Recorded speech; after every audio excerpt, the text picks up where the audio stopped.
Hello, everybody, and welcome back to another edition of A Handful of Hope.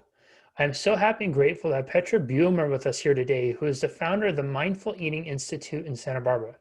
She is a master's level psychologist who has helped thousands of clients make positive lifestyle changes. Petra has dedicated herself to empowering clients and taking better care of themselves, both physically and emotionally.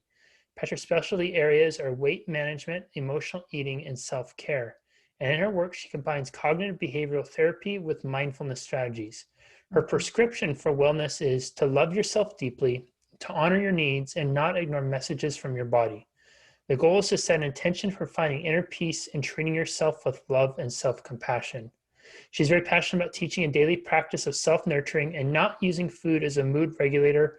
Her focus is on creating new healthy rituals that are sustainable in everyday life. Petra, welcome, and thank you so very much for being here.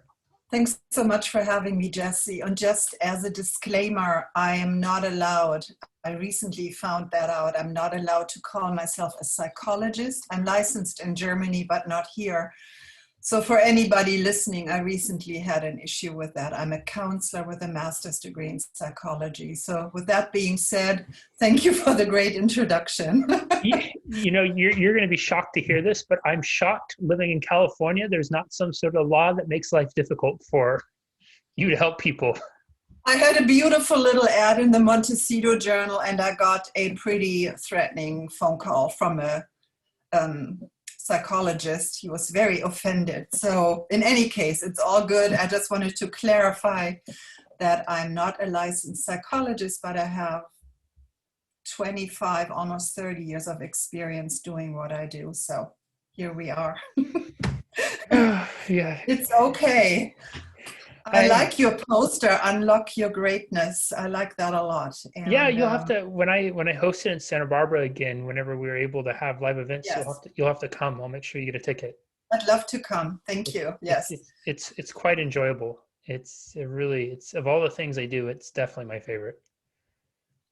So, we have similar goals. I don't know your work in detail, but I unlock people's authentic self, which is kind of the same.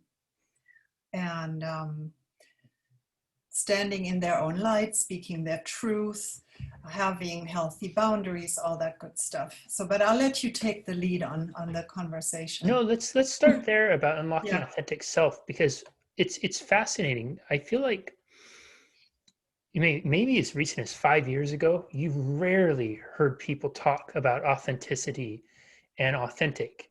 It would be kind of one of these words that you would hear and you'd have to go to the dictionary and look it up. And then all of a sudden, in the last couple years, I feel like authenticity is the word. Everyone is looking for authentic or being more authentic or being my most authentic version of herself. Yes. Have you observed that? And why, in your opinion, do you think that authenticity has suddenly become this pursuit that's worth pursuing for more? Mm-hmm. I feel kindness and sharing who we truly are starts with us, of course. If I show up authentically, just being real with you, with whomever, I feel it's a gift to the world. Earlier, a friend of mine texted me. She said, hey, would you mind not texting me before 7? I have the buzzer on and then it wakes me up. She spoke her truth from the heart. And then I said, oh, I get it. So it helps me. It makes me feel safe if somebody is authentic and just shows me where their boundaries are, where their pain points are, what works for them. So authenticity really means standing in your own light, which I love, and being you unapologetically. Now, I wasn't raised that way, and my clients weren't raised that way. It was never safe to be who you really are. So how can you later as an adult have the courage to practice that? And, people come to me for weight management issues, but we rarely talk about food and eating because they know what they should be eating. It's more about letting go of the reasons why they reach for food when they're not hungry. And oftentimes people may eat because they're resentful or angry or anxious. And it all comes back to being a gentle warrior. Now that sounds metaphysical and spiritual, but I like that metaphor. A warrior stands firmly on the ground, and a gentle warrior has a big heart. So I like this quote, boundaries don't have to be electric fences. So you can speak your truth and say, you know, this isn't working for me, thank you. Or when somebody gets an invitation, really said, oh God, I don't want to go. Again, example in my own life, I'm invited to a little gathering on Saturday, and one of the people, I don't like being around her energy at all. It's not good for me. I don't think I'll go. You know, so honoring what feels good to you. And as adults now, we have a choice. It's almost like giving my clients a foster child, their inner child, of course. And how would they help that child to be strong, to be fearless, to be fierce, and also loving? So basically, the work that I do is teaching clients to remother themselves. Does that make sense? Yeah. I love what you said, honoring what feels good to you. Mm-hmm. And it's fascinating because it seems that the very thing that stands between us honoring what feels good to us is the perception that if we do that, it's going to make someone else feel bad, and Mm-hmm. therefore it will make us feel bad. How do Right. how do we begin to reconcile that for one? And in my experience, when we choose that, it's this is a classic example of the arguments we have with our partners. We Yes. little things come up that bother us and we don't say anything. We stuff it, we bury it. And then when finally the partner doesn't take the trash can out, it's never about taking the trash out. It's about all this other stuff that we've been holding on to. Yes. So why And is what yeah, go ahead. Oh no, go Sorry. for it. Please go.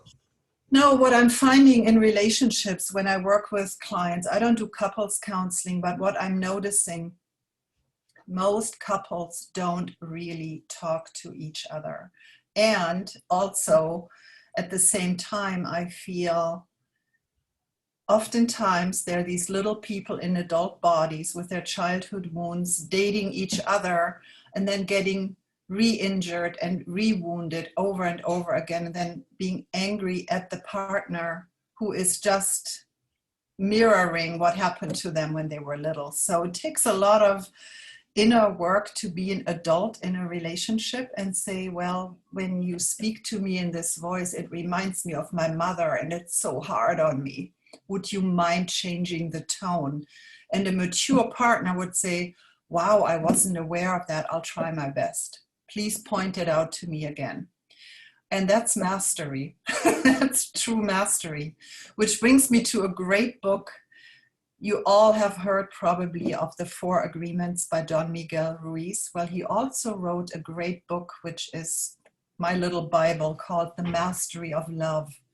Mm. I highly recommend you read it. It helps you understand what your responsibility is and what love really means. I think it's a beautiful little book. And it addresses all that, letting go of fixing somebody else's perception of who we are. There is a counselor in town, Dr. David Rico. One of his great affirmations is, I let go of the need to correct people's impression of me.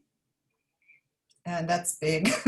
Yeah. I haven't mastered that. You know, I still feels good to be liked and get kudos, but it doesn't feel so good when you don't get that. So the inner validation has to come from within us. If you wait for external factors to give you validation, well, you're kind of a victim to that. And it's probably not the healthiest way to live. Why do we put so much responsibility on others to validate ourselves? I think it's learned behavior. It starts when we're little. Oh, you're a good girl or you're a good boy. Mm. And the labeling starts early. And if you're not a good little boy or little girl and you don't get the love or the love gets withdrawn, so what are you learning? I better show up a certain way and for emotional survival. And so I bring a lot of compassion to the counseling process because I understand how hard it is to overcome old patterns that have been running for 20, 30, 40 years. And then gently and lovingly rewiring yourself, which is really possible. And we have so much research about rewiring and also intergenerational trauma. And there's a lot of hope. I like your podcast. It's called A Handful of Hope. That's what I'd like to deliver today as a message for anyone struggling with body image or weight issues, that there is hope. They don't have to go on another diet and fail. I know I've taught weight loss at Sansam, great program, but many, many clients needed more. And if you're an emotional eater, diets will never work. So that's why I started my business. How many people do you feel are emotional eaters? I'm curious because that term gets thrown around a lot, and it seems like it's another kind of label that society's thrown out there to differentiate this person and that person. Yeah. And it's my observation that most of us are emotional eaters to some capacity. It's just depending Yes, on which emotions we're following when we're eating, right? that And is food is, true. It yeah. becomes problematic if you start leaning on a substance or on food to cope with life. When it becomes an issue, I mean, I have done emotional eating. Of course, we all do. But if you lean on anything external to numb or take the edge off or to self-soothe, then I would like to put out the invitation to learn other ways. And I'm a ritual lover, Jessie, so I co-created a lot of rituals with my clients. And eating or drinking wine, that's also a ritual. It's just maybe not always the preferred way of coping. And just learning to sit with your feelings is a huge step out of emotional eating. And for some, it's painful and very hard to endure, but feelings won't kill us. They're just messengers. Yes. And so my job is, as a counselor, to help somebody feel safe within that process, because it was never safe to be who you really are growing up. And in most cases, 90% of my clients didn't have emotionally nurturing moms, which is very interesting. And they started worrying about weight at age 7 or 8 or 10. And I get clients who are 50 or 60. So that's a pretty well-worn path. And it's beautiful to see when somebody experiences the shift. The shift, and I never know, does it happen in 3 or 4 months? It's definitely not a quick fix. Petra, this is going to be kind of a long combination of a question and thought. So you respond to it with whatever part of it you resonate or don't resonate with, and I'll just trust where you go with it. Yes. So do I take notes? Yeah. Something that I have found so fascinating and here in the United States. So the United States is considered one of the wealthiest, land of opportunity, all those kinds of things, right? But we are also, I think, one of the top 10 countries in obesity and rates of depression and rates of suicide. And so I find it so curious, both curious and fascinating, I guess, that we have a dynamic where we have basic survival needs met in mass in this country for many of us. I remember in Psych 1 learning about the 4 F's of the 4 F's of survival, or the 4 F's of humanity: the feeding, fighting, fleeing, and the you know what that rhymes with trucking. And yes, and very primal. yes, and it's fascinating because now all 4 of those F's are literally swipes away. We can pull this up and we can have all those things essentially show up at our door in so many ways, or on our device, or whatever that is.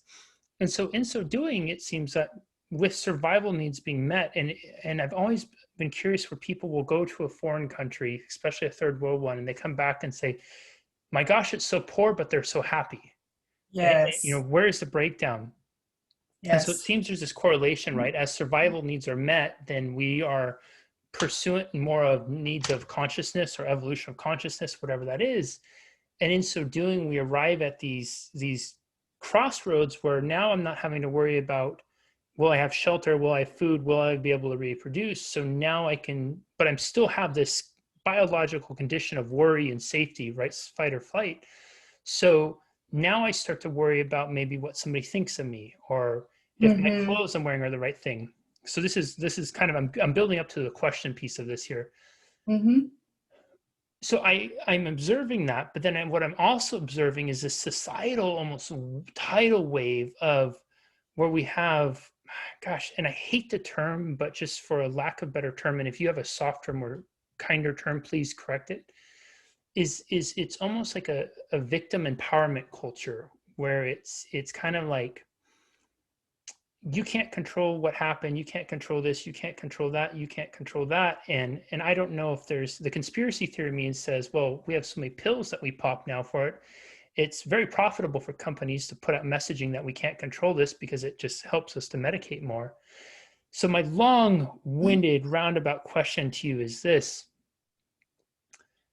have you found, in, because you've had such an extensive career, that current maybe cultural societal conditions that we're in, it's people are finding themselves more challenged in their ability to overcome and move beyond the things that they're struggling and stuck with, because there are so many more beliefs maybe pushed out there that it's something that they aren't able to change Mm-hmm. because of all these external circumstances.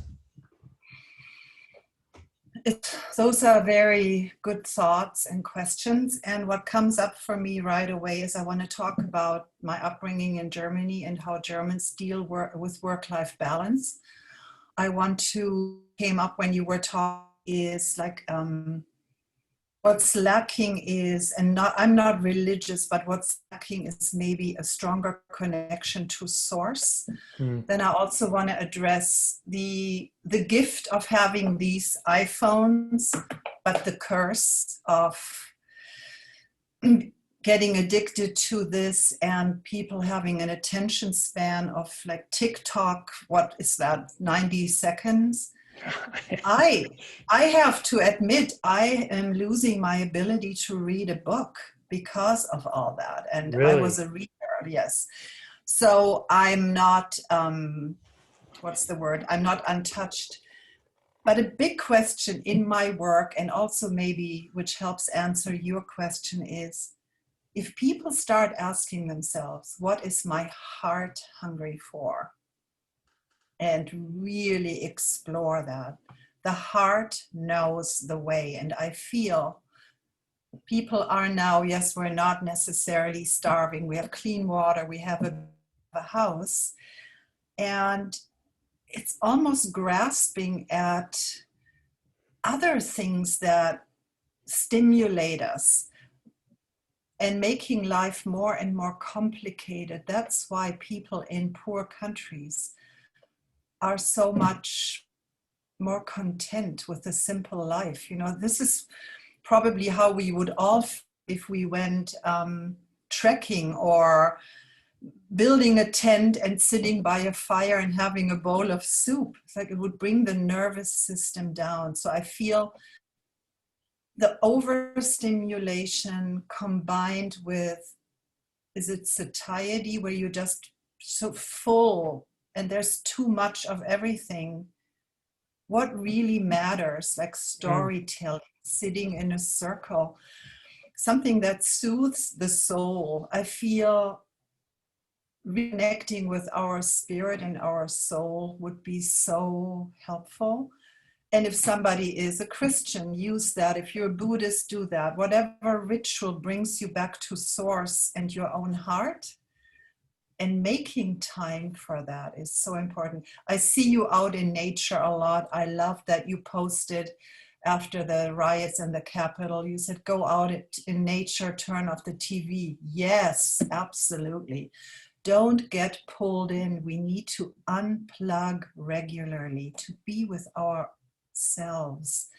And I recently moved to a little cottage on the Riviera, and I'm watching some cute birds almost falling off the branches, or my hummingbirds coming to the feeder.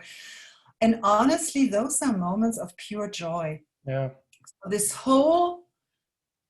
the problematic behavior of working too much, wanting too much, could be remedied by living more in the moment. And why is that so difficult?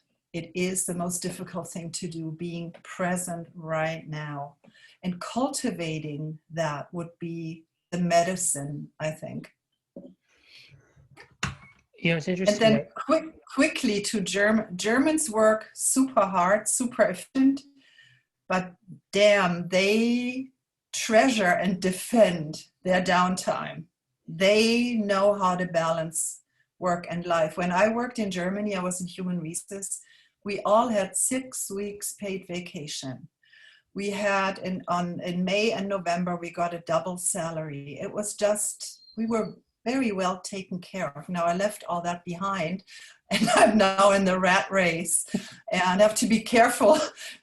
I don't want to be that kind of hamster. I want to be a hamster that jumps off regularly and says, this, I can be there, I can activate that, but really consciously unplugging is key.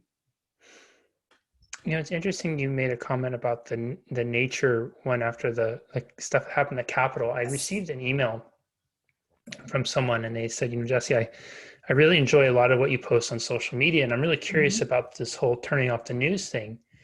Yes. They were saying, how am I supposed to be aware of, or how is one supposed to be aware of injustices and inequities if you don't watch the news?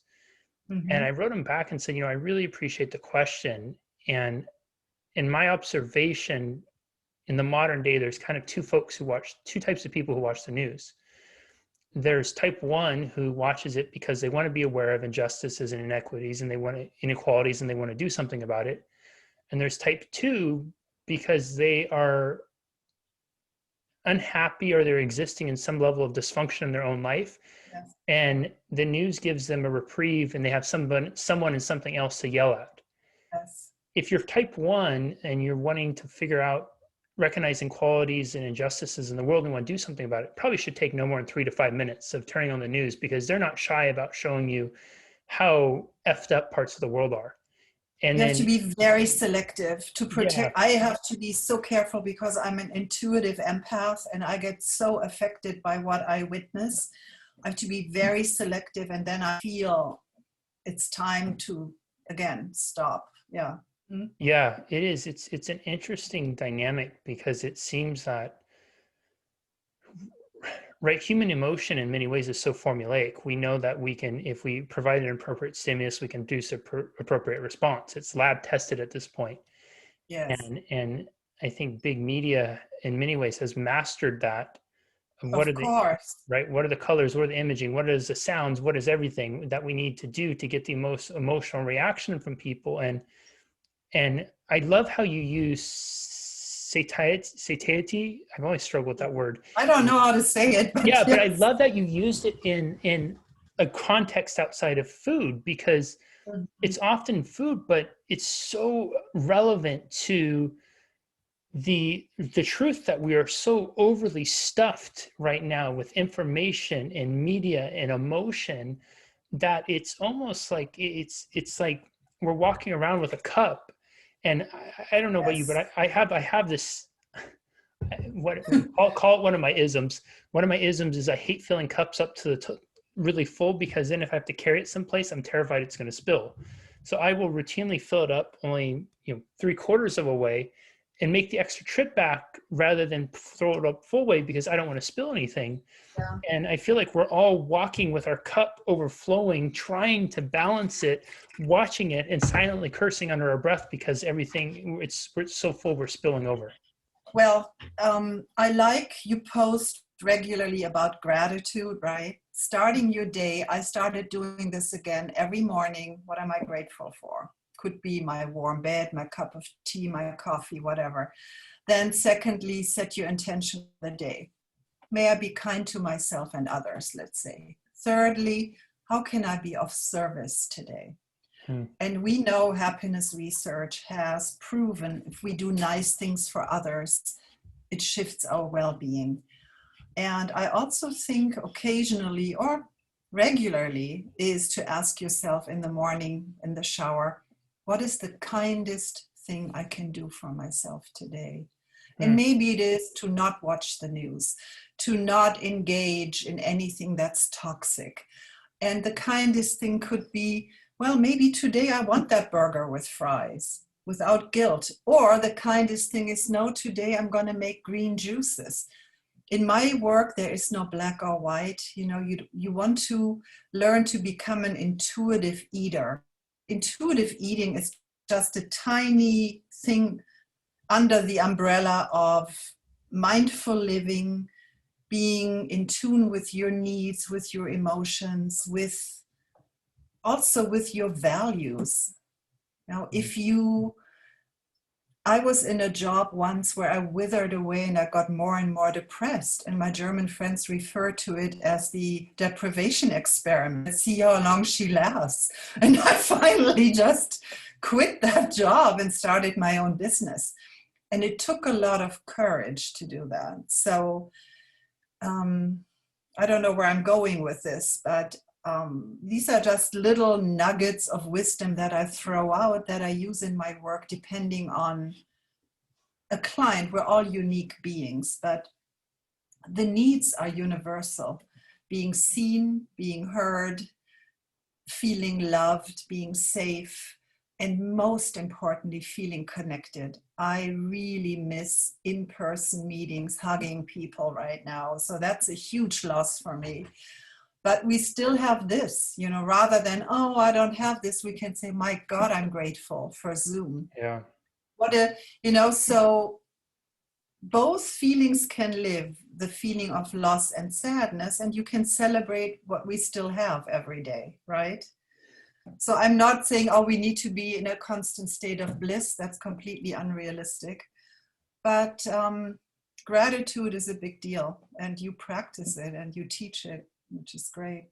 I appreciate you bringing up gratitude. I was sharing with you before we spoke, I was on a Zoom call with somebody from Mongolia, and it occurred to me as there was some internet difficulties getting things going, and I had that voice going, oh, this internet is horrible, this sucks, I'm going to be late to my next call. Right. I hate being late, I'm so overly anal about it.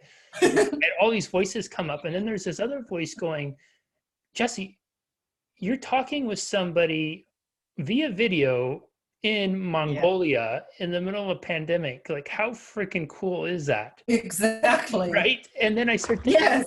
Yeah, that's really, really And cool. you gave me the heads up. We were good, you know, but I know those voices, and God,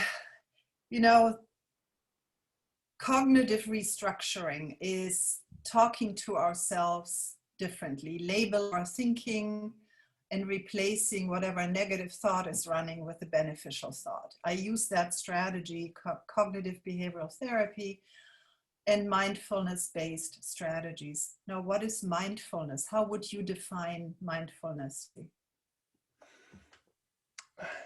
I feel like when I'm the most mindful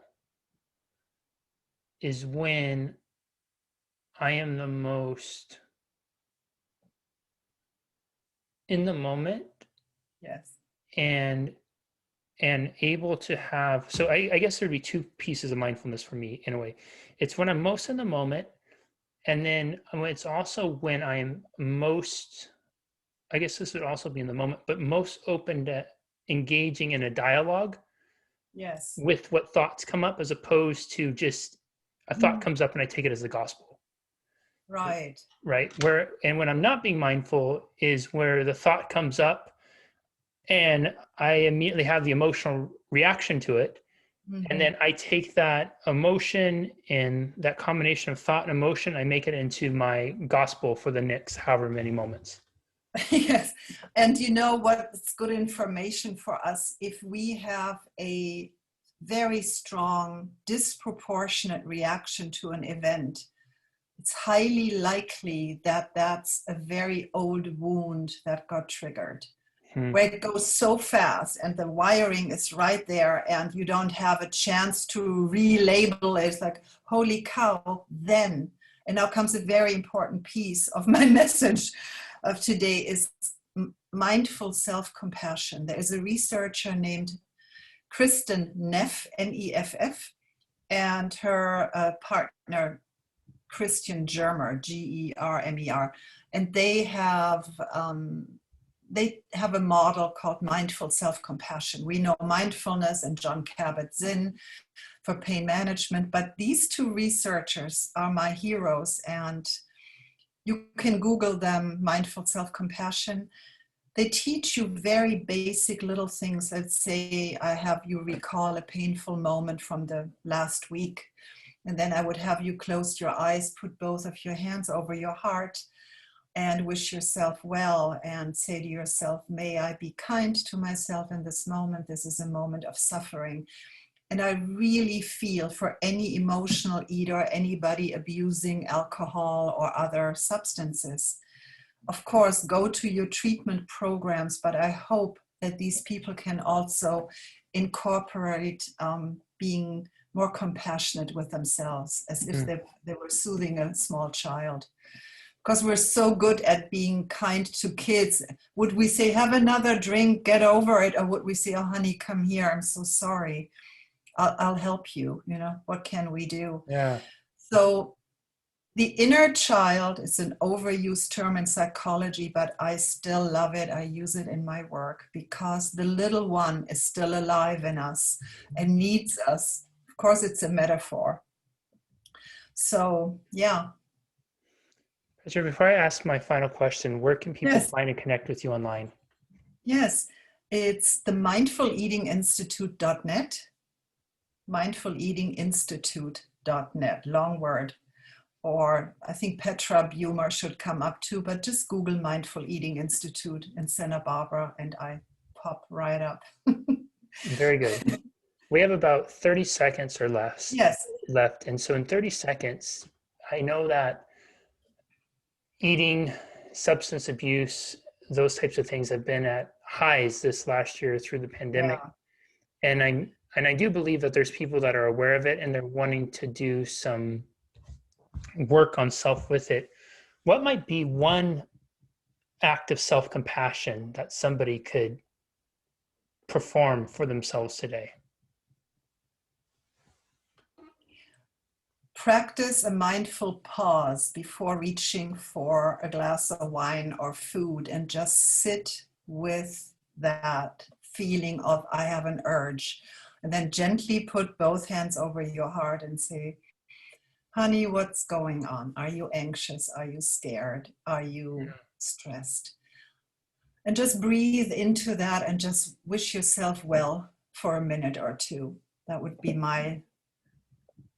that would be a gift to whoever. And I do offer free consultations, complimentary consultations to see if a client and I are a good match. So, Jesse, it was a pleasure. I think I want to talk with you some more, some other time. We'll do a part 2 of this, and I encourage everybody to rewatch and re-listen because Petra really just took us on such a beautiful journey of unlocking your authentic self and identifying what authenticity is and making that distinction about really, looking after ourselves and doing what feels good for us first and talking about some of the dynamics that might inhibit us from doing that. I love that we had the conversation on self-compassion and what a beautiful gesture and question to ask yourself, honey, are you okay? Honey, what's going on? Like having that dialogue and then being willing to put your hand on your heart. I love that she acknowledged too, we hear that wounded child, inner child all the time. And it is so true. I remember, and I'll just share this with you very quickly, Petra. One of the most beautiful conversations I had with my mom last year was over text. And she was saying something about that frustrated her. And I just told her, I said, we're all just wounded kids. And I remember my mom paused, she thought, and she's like, wow, and she got it. She felt it. And it's something during this whole crazy last year we've had. Yeah. And when we're finger pointing and blaming and angry at one another, it's really such a beautiful reminder to look and see that there's a wounded child across there from there. And just the same as when you were a little Yes. kid, it probably didn't make them feel very good, nor did it feel very good for you to be alienated and name called and ostracized. It's probably not going to do very well for them too. And there's an Yeah. incredible amount of healing and growth probably we could all do if we learn to nurture those wounded children of one another instead of further hurt them. Yes. Well, you're young in years, but you're an old soul, Jesse. I Thank you. can tell. And we'll definitely do a part 2 of this. And since Great. we're both in Santa Barbara, when we're allowed to hug again, we'll have Yeah, to get together for a hug. I would love to. Have a beautiful day. You Take too. care. Thank you, everybody. Bye. Bye-bye. Bye.